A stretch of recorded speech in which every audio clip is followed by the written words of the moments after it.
সাপ্তাহিক ছুটির দিনে জমে উঠেছে ঢাকা আন্তর্জাতিক বাণিজ্য মেলা। সেখানে আছেন সহকর্মী ফারজানা রিয়া, যুক্ত হচ্ছে তার সাথে। রিয়া, ছুটির দিনে বাণিজ্য মেলা ক্রেতা দর্শনার্থীর ভিড় কেমন দেখছেন এবং কোন ধরনের পণ্য বেশি বিক্রি হচ্ছে, সব মিলিয়ে কেমন জমে উঠেছে বেচাকেনা, বিস্তারিত জানাবেন।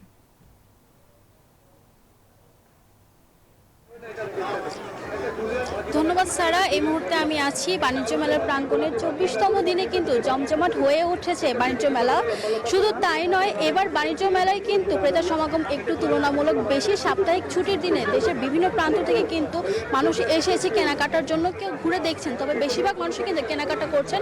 আমি যদি আপনাকে আরেকটু জানাতে চাই, মেলার শেষ সপ্তাহে কিন্তু বেশিরভাগ স্টলেই নানান অফার এবং মূল্যছাড় দেওয়া হয়েছে। তাই ছুটির দিনটি কাজে লাগিয়ে সেরে নিচ্ছেন কেনাকাটা। এমন সুযোগ থাকায় কিন্তু এই মেলার প্রতি ক্রেতাদের আকর্ষণ প্রতি বছরে একটু বেশি থাকে। এছাড়া একই সাথে সকল ধরনের পণ্য পাওয়ার সুযোগ থাকায় বিভিন্ন প্রান্ত থেকে ছুটে আসা দর্শনার্থীদের আগ্রহ এই মেলা নিয়ে একটু বেশিই থাকে। কম দামে নানান পণ্যের সমাহার রয়েছে এবারের মেলায়।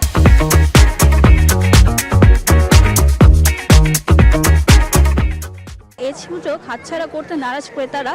এবার মেলার শেষ প্রান্তে কিন্তু পোশাক, প্রসাধনী, ফার্নিচার, ইলেকট্রনিক্স ডিভাইস, জুয়েলারি, খাবার সহ প্রায় সকল স্টলে রয়েছে ক্রেতাদের ভিড়। এছাড়া বিভিন্ন ধরনের পণ্যের উপর যেহেতু মূল্যছাড়টা এবার একটু বেশি দেওয়া হয়েছে, তাই ক্রেতাদের আগ্রহ বেশি। শুধু তাই নয়, বিভিন্ন ধরনের খাবার যেমন বিস্কিট, নুডলস কিংবা আইসক্রিম সব কিছুর উপরে কিন্তু একটু বেশি অফার দেওয়া হচ্ছে। একই সাথে ছেলেদের পোশাকে এবার কিন্তু একটু বেশি গুরুত্ব দিয়েছে মেলা কর্তৃপক্ষ। ছেলেদের বিভিন্ন ধরনের ব্লেজার, পাঞ্জাবির উপর কিন্তু মূল্যছাড় দেওয়া রয়েছে। এমনকি এবার একটু নারীদের বেশি আগ্রহ রয়েছে গৃহস্থলী সরঞ্জামের প্রতি কিংবা গৃহ সাজসজ্জার জন্য যা প্রয়োজন হয়ে থাকে, ঘড়ি, ওয়ালমেট, এইসবের প্রতি কিন্তু ক্রেতাদের এবার আকর্ষণ রয়েছে। এছাড়া বাচ্চাদের খেলনার প্রতিও কিন্তু একটু বেশি আগ্রহ রয়েছে। সব মিলিয়ে বলা যায় যে এবারে মেলা জমজমাট হয়ে উঠেছে। এছাড়া বিক্রেতাদের সাথে কথা বলে জানা গেছে মেলা পুরো শেষ সপ্তাহ জুড়ে কিন্তু বিভিন্ন ধরনের অফার এবং ডিসকাউন্ট দেবে এবং মেলার যে শেষ দিন 31শে জানুয়ারি, সেই দিন কিন্তু ডিসকাউন্টের পরিমাণটা বাড়তে পারে। এই ছিল আমার কাছে সর্বশেষ।